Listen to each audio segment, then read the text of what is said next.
Jesús. No solo de pan vive el hombre, sino de toda palabra que sale de la boca de Dios. Honor y gloria a ti, Señor Jesús. Honor y gloria a ti, Señor Jesús. El Señor esté con ustedes. Con tu espíritu. Proclamación del Santo Evangelio según San Mateo. En aquel tiempo, Jesús fue conducido por el Espíritu al desierto para ser tentado por el demonio. Pasó 40 días y 40 noches sin comer, y al final tuvo hambre. Entonces se le acercó el tentador y le dijo: si tú eres el Hijo de Dios, manda que estas piedras se conviertan en panes. Jesús le respondió: está escrito, no solo de pan vive el hombre, sino también de toda palabra que sale de la boca de Dios. Entonces el diablo lo llevó a la ciudad santa, lo puso en la parte más alta del templo y le dijo: si eres el Hijo de Dios, échate para abajo, porque está escrito, mandará a sus ángeles que te cuiden, y ellos te tomarán en sus manos, para que no tropiece tu pie en piedra alguna. Jesús le contestó: también está escrito, no tentarás al Señor tu Dios. Luego lo llevó el diablo a un monte muy alto, y desde allí le hizo ver la grandeza de todos los reinos, y le dijo: te daré todo esto si te postras y me adoras. Pero Jesús le replicó: retírate, Satanás, porque está escrito, adorarás al Señor tu Dios y a Él solo servirás. Entonces lo dejó el diablo y se acercaron los ángeles para servirle. Palabra del Señor. Gloria a ti, Señor Jesús. Siéntense un momentito, queridos hermanos. En este primer domingo del tiempo de Cuaresma, el Señor nos invita a reconocer su misericordia y nuestra fragilidad. Vemos hoy, el Evangelio comienza llamando al demonio como el tentador, es decir, el oportunista. Y lamentablemente el diablo es un oportunista que se aprovecha de dos cosas de manera especial. Uno, de la necesidad del hombre, y dos, de la ignorancia del mismo. Vemos nosotros que terminada el tiempo de oración, terminado esos 40 días, Jesús tiene hambre. El diablo sabe que Jesús tiene hambre, sabe que necesita comer, pero se le olvida la fortaleza que ha recibido en la oración. Se le olvida la espiritualidad que ha recibido en ese encuentro con el Padre. Conoce una parte, pero no conoce el todo. Y aunque lo conozca, su prepotencia va más allá, porque pretende o cree dominar. El diablo siempre cree tener el poder absoluto, el dominio total sobre la situación. Pero eso es justamente su perdición, el que él cree tener el poder, el dominio. La necesidad justamente es una puerta a la ambición. Tras una necesidad se pueden abrir muchas oportunidades y hay personas que nos las ofrecen. Vemos nosotros, hermanos, que cuando uno tiene una necesidad se acerca, ¿no? Y le dice: yo te voy a ayudar, no te preocupes. No te preocupes, vas a salir adelante con esta situación. Pero no lo hacen con buena intención. Ese es el detalle. El diablo no hace con buena intención que esa necesidad que el Señor siente en ese momento sea realmente una ayuda, sino que se está aprovechando para poder tentarlo, es decir, para que caiga en la fragilidad. El hambre es una necesidad común y cotidiana a todos. Todos en un momento, ¿no?, sentimos hambre en el día. Incluso las personas que son anoréxicas sienten hambre, pero su deseo de mantenerse no les permite comer. Y si comen, ya sabemos lo que van a hacer. Entonces, aunque sea un trastorno que han convertido en su vida, hay una necesidad. Pero aquí, si lo vemos bien, no solo está el hambre material, también está el hambre espiritual. El hambre que va más allá de un simple alimento. El de sentirme, o el hambre de sentirse, ¿no?, sobre todo ahora en estos momentos, ¿no?, de sentirse que uno es tomado en cuenta. Esa necesidad de sentirse aprobado, esa necesidad de sentirse bien con todos. Entonces muchas veces se aprovecha. ¿Qué es lo que necesitas? Yo te lo doy. El problema no es del yo te lo doy, es a cambio de qué. Algunas veces yo he dicho también predicando, hay una gran necesidad, ¿no?, de que muchos se aprovechan. Y entonces vemos nosotros cuánto, decimos nosotros, yo te voy a ayudar, pero cuánto voy a ganar con esa ayuda. Imagínense que el Señor hubiese sucumbido a esta tentación. ¿Cuánto hubiera ganado el demonio si el Señor inmediatamente le hubiera hecho caso? Hubiera convertido las piedras que estaban ahí en pan, porque Él tenía el poder. Él tiene ese poder. Él tiene esa gracia. Veremos nosotros cómo se convierte en cada Eucaristía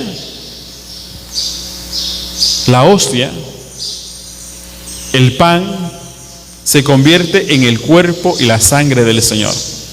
El pan y el vino que nosotros colocamos en el altar dejan de ser pan, dejan de ser vino. Y la presencia del Señor lo hace su propio cuerpo, su propia sangre. Si Él puede hacer eso, ¿cuánto más podía, no?, haber hecho que unas simples piedras se convirtieran en pan? El problema de eso es justamente que si Él hubiese hecho eso, la misericordia y la gracia de Dios, la divina providencia, no hubiesen estado ahí con Él. Y entonces todo el plan que ya había trazado se hubiera ido hacia atrás. El proyecto de Dios hubiese terminado. Porque tras de todo eso está una sola cosa: la voluntad de Dios. El diablo tiene una voluntad: truncar el plan de Dios. Y para ello se va a valer de cualquier cosa. Jesús tiene una voluntad: cumplir la voluntad del Padre. Si es posible, aparta de mí, pero no se haga lo que yo quiero, sino lo que tú quieres. Tu voluntad, Señor, ante todo. Entonces vemos nosotros que hay una lucha interna. El demonio quiere que Jesús deje la voluntad del Padre, lo quiere apartar. Y lo otro vemos nosotros, que tras una necesidad también está esto de la ignorancia, ¿no? El diablo cree que Jesús ignora también las Escrituras y se aprovecha muchas veces de la ignorancia de nosotros. Espero que no se ofendan, ¿no?, por la comparación que voy a hacer, pero nuestros hermanos separados son el diablo, ¿no? Se aprenden un pasaje a media y con eso van convenciendo a mucha gente.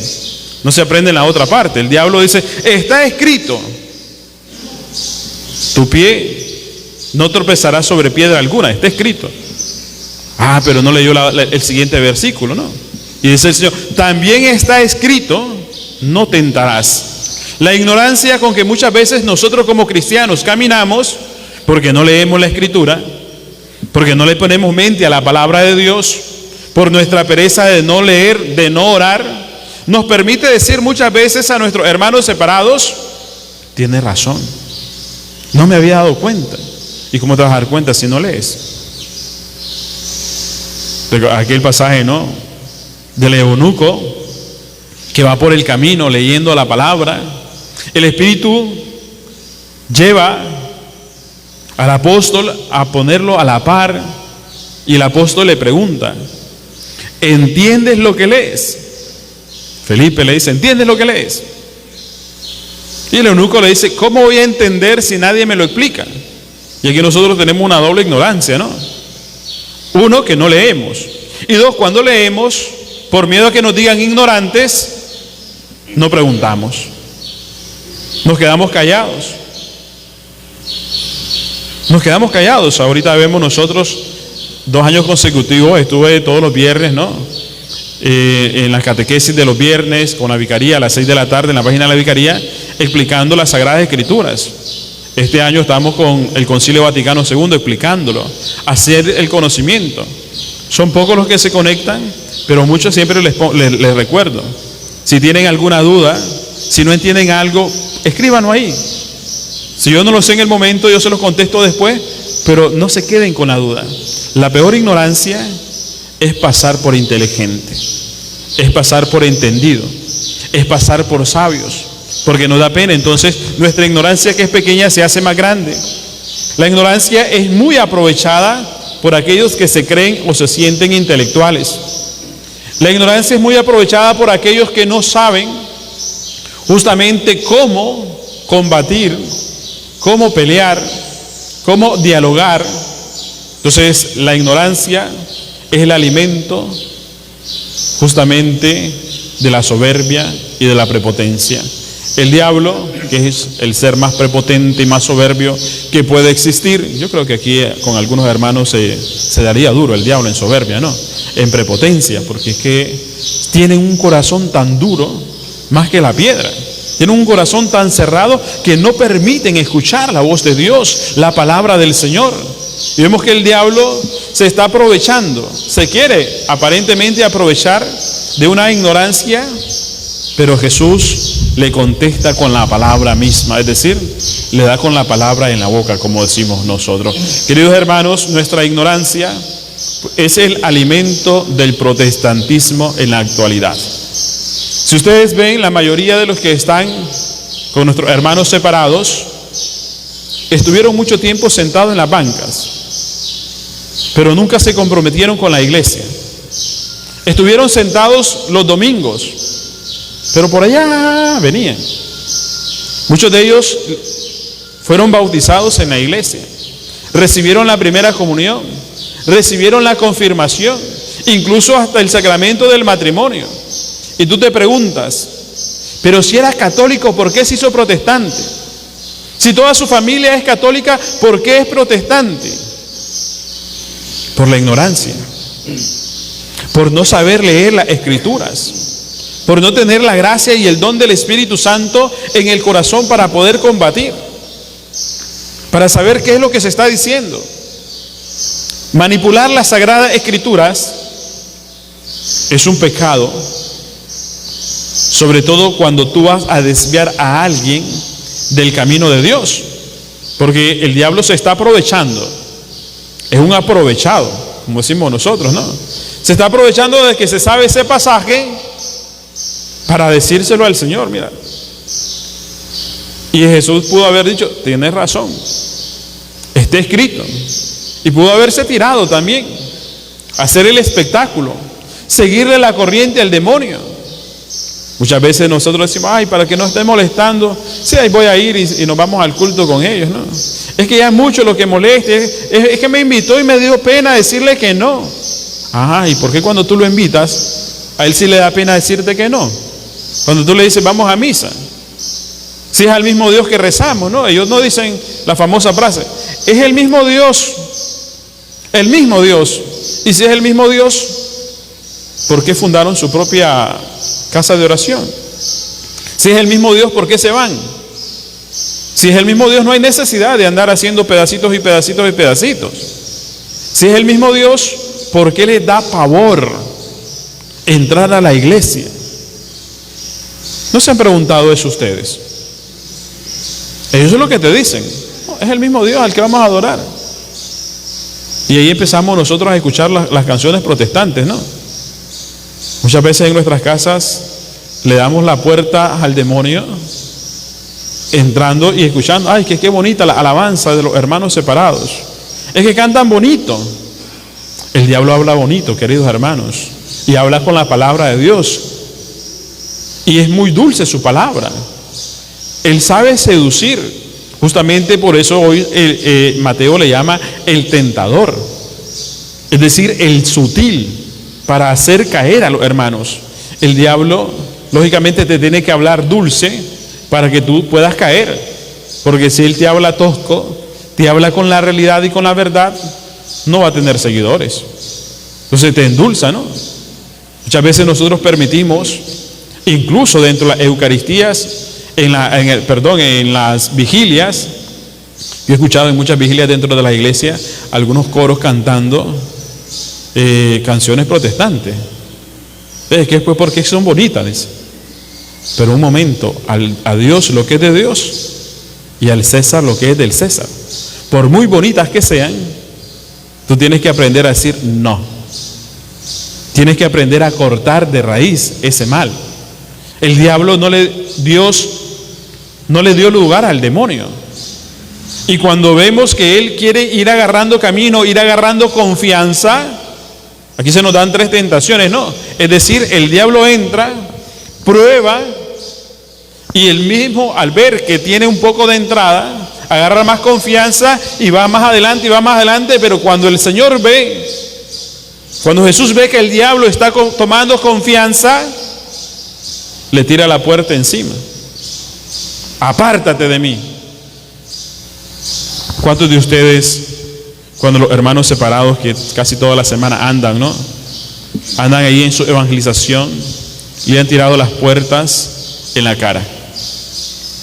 ¿Y cuántos de nosotros, no? Cuando hemos ido a evangelizar, a mí me ha pasado, ¿no? Yo muchas veces cuando voy a evangelizar nunca me voy de clerical. Es raro que lo haga. Por lo general me voy de civil. Pero muchas veces nuestros hermanos separados nos tiran la puerta a la cara. Es mala educación. Nos echan los perros. Es mala educación. No permiten que les hablemos de Dios. Pero si tú le haces eso a ellos, ¿cómo se portan ellos? Se sienten ofendidos, ¿no? Es que a nosotros nos gusta hacer el mal, pero no nos gusta que nos lo hagan. Es muy común en el ser humano hacer daño. Nos encanta hacer daño a quien sea. No reparamos. Pero si a nosotros nos hacen daño, tenemos que alistarnos. Qué odioso, qué grosero, qué malo, qué esto, qué lo otro. Hermanos, el Señor nos ha dicho, no hagas a nadie lo que no quieras que te hagan a ti. Frenemos nuestros actos y nuestros impulsos y pensemos en nosotros, pensemos en nuestros hijos, pensemos en nuestros padres, pensemos en nuestro hogar. Decimos nosotros, que el que escupe para arriba siempre le termina cayendo la saliva, siempre termina siendo salpicado. Y es de hecho por eso que nosotros tenemos que tener muchísimo, muchísimo cuidado con lo que decimos del hermano, del otro. Tenemos que aprender a cortar el mal. Con el diablo no se dialoga. El Señor mismo nos invita hoy a ver que si tú le das confianza al demonio, si tú le das confianzas, él se te va a meter y te va a dominar. La mayoría de los hermanos que han acabado con los protestantes, con nuestros hermanos separados, empezaron recibiéndolo un día, después un cafecito, después una platicadita, después esto, sí, vamos a ir, nos vamos a un día al culto, y después vamos otro día, y después ya dejamos de venir a misa, y después ya dejamos de confesarnos, y después ya dejamos de esto y lo otro, y cuando vemos, decimos no. Un día de esto estaba hablando con un amigo, y me decía justamente estas palabras. No, es que yo voy a acompañarla nada más, para que no se sienta mal. ¿Y cuántos años ya tenés de estarla acompañando? 5 años. Y en esos 5 años, ¿cuántos años tienes de estar dejando de ir a misa? Desde que empecé a acompañarla no he ido a misa, dice. Y entonces ahora, ¿cómo te defines? ¿Cómo te defines? Por eso vemos que nosotros deberíamos de cortar la amistad con hermanos separados, de manera especial con esos que son muy intensos, que para cualquier cosa nos están hablando de su iglesia, de su Dios, porque no es el Dios nuestro, es su Dios, porque se han separado de Dios para crear su propio Dios. Allí es ese Dios que ellos tienen, al que ellos alaban, al que ellos bendicen y al que ellos siguen, que les ha dejado ciegos, sordos y mudos a la verdadera palabra y al verdadero Dios, al Dios por quien se vive. Y por eso no podemos decir que es el mismo Dios. Nosotros no debemos de tener relación con ellos. Aunque ahora se hable de ecumenismo, y vemos nosotros con quién se habla de ecumenismo. No se habla de ecumenismo con el fanatismo, porque la mayoría de ellos son fanáticos, sobre todo de los últimos, ¿no? De los recientes. Y el ecumenismo se habla de la iglesia y con la iglesia, que lamentablemente por circunstancias, malos entendidos y una sola palabra, se ha dividido. Con ellos se habla de ecumenismo. Con los apóstatas no se habla de ecumenismo. Los protestantes son apóstatas de la fe, por si no sabían. Y con un apóstata no se habla. Ya bien lo dice el Señor, ¿no? Se le tiene alejado. Se aleja uno de ellos. Entonces, y eso es justamente, aunque nos duela, muchas veces nosotros podemos tener familias, y yo el primero. Pero ahí está justamente la gracia de que tienes que orar por esos hermanos para que regresen a la fe. El tentador se los llevó porque se dejaron seducir por su dulce palabra. Embotaron su corazón y su alma y muchas veces no saben cómo salir de ese abismo. Porque el demonio te lo endulza todo y te lo pone maravilloso, pero una vez que has perdido la voluntad y el conocimiento, difícilmente saldrás de ahí. Y por eso nosotros tenemos que orar muchísimo, para que estas dos necesidades que muchas veces es común en la humanidad, la necesidad y la ignorancia, no hagan mella en nuestra alma, es decir, no permitan que caigamos fácil en la tentación y que esa tentación sea una excusa para poder alabar no al Dios vivo, sino a aquel que ha suplantado a Dios. Porque después, por una necesidad, decimos, es que se lo debo.